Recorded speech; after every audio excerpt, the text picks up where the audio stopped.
अस्सलाम वालेकुम। इस वीडियो में बात करेंगे ऑस्टियोमाइलाइटिस की। इसमें हमको ऑस्टियोमाइलाइटिस की डेफिनेशन पता होनी चाहिए। It is basically inflammation of the bone and the marrow and it is always secondary to any infection. दो इसकी मेन टाइप्स होती हैं, पायोजेनिक एंड माइकोबैक्टीरियल। एंड ये देखा गया कि ऑस्टियोमाइलाइटिस किसी भी ऑर्गेनिज्म की वजह से हो सकता है, whether it be bacteria, virus, parasites, fungi, कोई भी माइक्रो ऑर्गेनिज्म जो है वो ऑस्टियोमाइलाइटिस कॉज करा सकते हैं।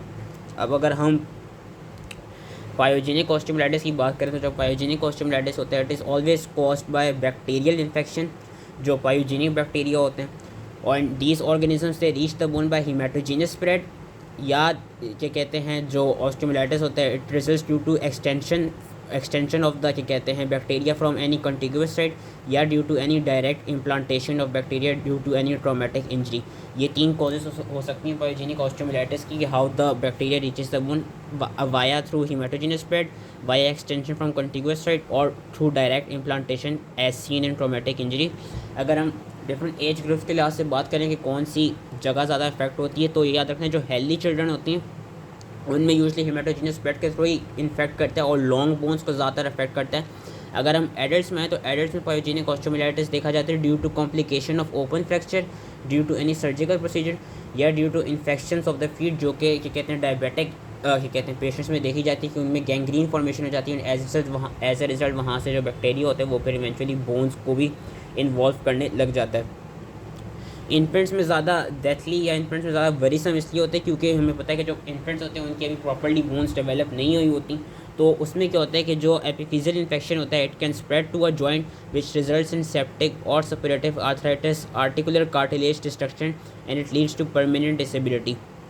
स्टैफ ओरियस में से हमको एमसीक्यूज़ के लिहाज से माइक्रो ऑर्गेनिजम्स याद रखने होंगे, कौन से माइक्रो ऑर्गेनिजम्स कॉज कराते हैं। 80 to 90% ऑफ द टाइम हमको स्टैफ ऑरियस ही मिलता है कि स्टैफ ऑरियस की वजह से पायोजेनिक ऑस्टियोमाइलाइटिस कॉज हो रहा होता है।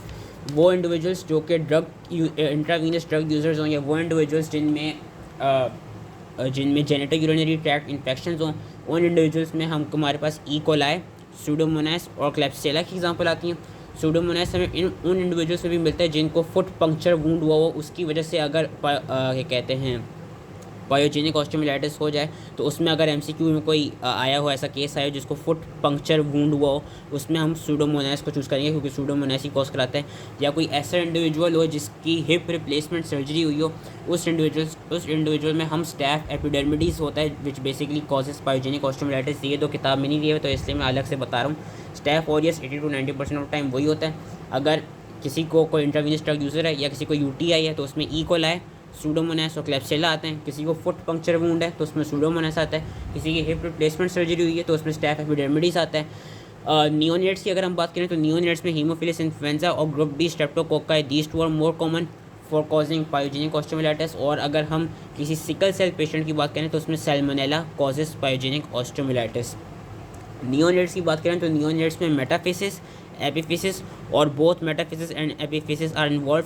ओल्डर चिल्ड्रन की बात करें तो उनमें हमको सिर्फ मेटाफिसिस की इन्वॉल्वमेंट मिलती है, और अगर हम एडल्ट्स की बात करें तो एडल्ट्स में हमको एपिफिसिस और सबकॉन्ड्रल रीजन्स की इन्वॉल्वमेंट मिलती है। मॉर्फोलॉजी पे आए तो अगर जो एक्यूट फेज होता है, एक्यूट फेज में हमको क्या नज़र आता है कि जो bacteria it proliferates and there is recruitment of neutrophils to the site, necrosis of bone cells and marrow that occurs with in 48 hours. जो बैक्टीरिया होता है और जो भी एसोसिएटेड इन्फ्लेमेटरी रिस्पॉन्स बंड होता है, it spreads longitudinally and it accesses the Haversian systems to reach the periosteum. Children में ये देखा जाता है कि सबसे पहले वो सब पेरियोस्टल एब्सेस कॉज कराता है और and it extends for a long distances. होता क्या है, जब इवेंचुअली सब पेरियोस्टल एब्सेस होने के बाद जब पेरियोस्टियम का रप्चर हो जाता है तो फिर सॉफ्ट टिश्यू एब्सेस हमको चिल्ड्रन में ज़्यादातर मिलता है। तो ये चीज़ें याद रखनी है कि क्या कहते हैं पेरियोस्टियम को डायरेक्टली इन्वॉल्व करेगा। सबसे पहले वो सब पेरियोस्टल एब्सेस कॉज करेगा एंड देन जब पेरियोस्टल रप्चर हो जाता है देन इट कॉजेज सब सॉफ्ट टिश्यू एब्सेसिस। और हमको एक जो दो इसमें एक टर्म्स याद रखनी है वो याद रखनी है, सीक्वेस्ट्रम और इन्वॉल्यूक्रम। ये दो कंडीशंस बेसिकली होती हैं। जो सीक्वेस्ट्रम है, sequestrum is basically your trapped necrotic bone and that trapped necrotic bone it crumbles and it releases fragments into the साइनोस्टाइड। ये मैं अभी बाद में समझाता हूँ। होता क्या, जब एक्यूट से क्रॉनिक फेज़ होने लग जाता है तो क्रॉनिक फेज़ में ये देखा जाता है कि हमको जो क्रॉनिक इन्फ्लेमेटरी सेल्स होते हैं वो इनिशियली जो भी साइटोकाइंस रिलीज़ करवाते हैं उसकी वजह से क्या होता है, उसकी वजह से बोन रिजॉर्प्शन स्टिमुलेट होती है, fibrous tissue in growth stimulate होती है and eventually peripheral deposition of reactive bone यानी न्यू ऑस्टियोब्लास्टिक एक्टिविटी स्टिमुलेट होती है एंड एज अ रिजल्ट होता क्या है उसकी वजह से हमारे पास इनवॉल्यूक्रम की फॉर्मेशन मिलती है। जिस तरह ये इमेज दिखाई हुई है, इस इमेज के थ्रू समझाता हूँ मैं। होता क्या है, ये हुआ क्या था, ये बेसिकली एक फीमर की है। ये जो अंदर बोन दिखाई हुई है ना, अंदर वाली, बेसिकली दिस इज़ योर सीक्वेस्ट्रम। यहाँ पे इन्फेक्शन हुआ था, इधर पायोजेनिक ऑस्टियोमाइलाइटिस हुआ था। That bone basically got necrotic and entrapped and as a result जब एक्यूट से क्रॉनिक स्टेट आया तो क्रॉनिक स्टेट में क्या हुआ कि इस बोन के ऊपर ये और फर्दर एक नई सी बोन बनने लगी। तो ये जो नई बोन होती है, दिस नई bone is known as involucrum, कि involucrum is a new bone or a living shell which is formed around a devitalized infected bone, whereas sequestrum क्या होती है, sequestrum dead bone होती है। sequestrum is your entrapped necrotic bone। इसको Google के through इसकी images और सही तरह से देख सकते हैं। इन दो टर्म्स का बेसिकली यही मतलब है कि sequestrum is your entrapped necrotic bone, whereas your involucrum is your newly synthesized bone या newly synthesized bone which is formed around a devitalized infected bone। और ये होती क्यों, क्योंकि क्रॉनिक स्टेट में क्या होता है कि जो क्रॉनिक इन्फ्लेमेटरी सेल्स होते हैं दे रिलीज तो साइटोकाइंस, जिसकी वजह से सबसे पहले ऑस्टियोक्लास्ट बोन रिजॉर्प्शन कराते हैं, फिर वहाँ पे फाइब्रस टिश्यू ग्रोथ होती है एंड देन इवेंचुअली जो ऑस्टियोब्लास्ट होते हैं वो वहाँ पे न्यू बोन डेपोजिशन कॉज कराने लग जाते हैं। अगर हम क्लिनिकल फीचर्स पे हैं तो जो हमको कैरेक्टरिस्टिक क्लिनिकल फीचर्स मिलते हैं उसमें ये देखा जाता है, एक तो उसका ज़्यादा हीमेटोजीनियसली स्प्रेड होता है, malaise, fever, chill, leukocytosis and intense throbbing pain over the infected bone. Infants के केस में हमको फीवर भी मिल सकता है, एडल्ट्स के केस में हमको लोकलाइज्ड पेन भी मिलता है, लेकिन जो हमको कैरेक्टरिस्टिक रेडियोग्राफिक फाइंडिंग मिलती है that is your lytic focus of bone destruction surrounded by sclerosis is seen in pyogenic osteomyelitis.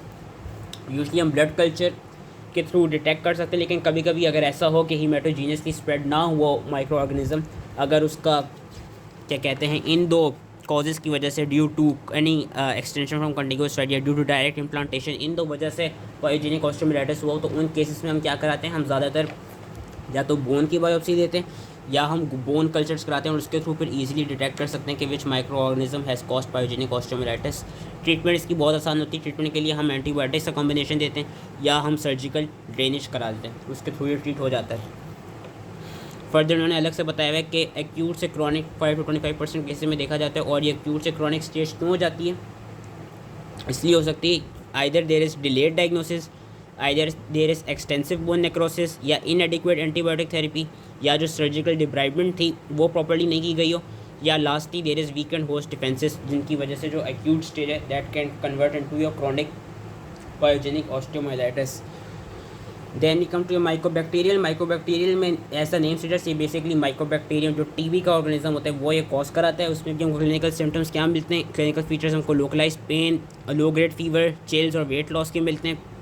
Immuno competent patient में सॉलिटरी यानी सिंगल इन्फेक्शन मिलता है, वेयरएस जो इम्यूनो कॉम्प्रोमाइज्ड इंडिविजुअल्स होते हैं उनमें इन्फेक्शन काफ़ी डिसेमिनेट कर चुका होता है। जो भी माइकोबैक्टीरियल ऑस्टियोमाइलाइटिस का केस आएगा उसमें हमको एक फाइंडिंग ये मिलेगी कि ज़्यादातर जो इंडिविजुअल होगा वो या तो लो इनकम कंट्री में रहता होगा या लो इनकम लाइफस्टाइल उसका होगा, या ये होगा कि क्या कहते हैं वो कोई इमिग्रेंट होगा जिसको माइकोबैक्टीरियल ऑस्टियोमाइलाइटिस हुआ होगा। ज़्यादातर केसेस इस तरह के आते हैं माइकोबैक्टीरियल ऑस्टियोमाइलाइटिस के।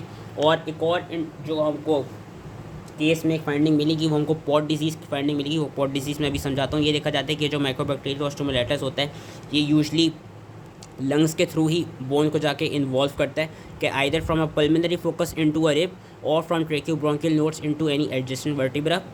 एंड कभी कभी ऐसा होता है कि it can spread via blood vessels और लिम्फेटिक्स। इसमें हमें क्या मिलती है फाइंडिंग, क्या मिलती है ग्रैनुलोमेटस इन्फ्लेमेशन की फाइंडिंग मिलती है, केजियस नेक्रोसिस मिलता है। जो 40% माइकोबैक्टीरियल ऑस्टियोमाइलाइटिस के इंडिविजुअल्स होते हैं उनमें हमको एक पॉट डिजीज़ की फाइंडिंग मिलती है। वो पॉट डिजीज़ की फाइंडिंग क्या होती है कि there is involvement of the spine. होता क्या है, जो टीबी का माइक्रो ऑर्गेनिज्म होता है that has basically that infection basically reaches your intervertebral discs and it involves multiple vertebra and it also involves the surrounding soft tissues। अब इसकी वजह से होता क्या है कि जब वो intervertebral disc के अंदर चला जाता है and it is involving multiple vertebras and surrounding soft tissues, उसकी वजह से इनकी vertebral discs की और vertebral bodies की डिस्ट्रक्शन होने लग जाती है, which leads to compression fractures and as a result जो पेशेंट होते हैं, पेशेंट हमारे पास किन किन कंडीशन के साथ आ सकते हैं, या तो उसको स्कोलियोसिस हुआ हो सकता है, या काइफोसिस हो सकता है, या कभी कभी लॉर्डोसिस, लंबर लॉर्डोसिस भी मिलता है, और हमको न्यूरोलॉजिकल डेफिसिट्स भी मिलते हैं। और ये हमको किन इंडिविजुअल से मिलते हैं, जिनको माइक्रोबैक्टीरियल ऑस्टियोमाइलाइटिस हो, जो कि पॉट डिसीज़ के पेशेंट हो। तो जब भी माइक्रोबैक्टीरियल ऑस्टियोमाइलाइटिस का केस आएगा, अगर हमको पॉट डिसीज़ मिलेगी, हम उससे डायग्नोस कर लेंगे कि ये इसको टीबी की वजह से ऑस्टियोमाइलाइटिस कॉज हो रहा है। So that was all related to osteomyelitis. I hope इसकी समझ में आ गया। और जो स्केलेटल सिफिलिस है वो इतना इंपॉर्टेंट नहीं है, और वो है भी इतना छोटा सा, उसकी मैं डिटेल में नहीं जाऊँगा। बस इसका याद रखने के जो स्केलेटल सिफिलिस होता है वो यूजली सिफिलिस का जो ऑर्गेनिज्म होता है ट्रेपोनिमा पैलिडियम, उसकी वजह से ऑस्टियोमाइलाइटिस ये हमको देखा जाता है, पर ये बहुत बहुत रेयर होता है, तो उसके हम डिटेल में नहीं जाएंगे। जो मेन दो याद रखने वाले हैं वो माइक्रोबैक्टीरियल है एंड ये पायोजेनिक ऑस्टियोमाइलाइटिस है। एंड इसमें हमको मेनली ऑर्गेनिजम्स याद रखने होंगे, कौन सा ऑर्गेनिजम्स आपका क्या कहते हैं केस के लिए, कौन सा ऑर्गेनिज्म ऑस्टियोमाइलाइटिस कॉज कराता है, किस तरह का। मोस्ट कॉमनली हमको स्टेफ ऑरियस मिलता है। अगर इंट्रावीनस ड्रग यूज़र हो या किसी को यूटीआई है तो उसमें ई कोलाई, क्लेप्सिला और सूडोमोनास मिलेंगे। किसी को फुट पंक्चर वुंड हो तो सूडोमोनास होगा। किसी की हिप रिप्लेसमेंट सर्जरी हो तो स्टेफ एपिडर्मिडिस होगा। सिकल सेल पेशेंट हो तो सैल्मोनेला होगा। और अगर नियोनेट हो तो हीमोफिलिस इन्फ्लुएंजा और ग्रुप बी स्ट्रेप्टोकोकाई होंगे। एंड इनवॉल्यूक्रम एंड स्क्वेस्ट्रम की डेफिनेशन पता होनी चाहिए। सो that was all. I hope इसी समझ में आ गया हो एंड थैंक यू।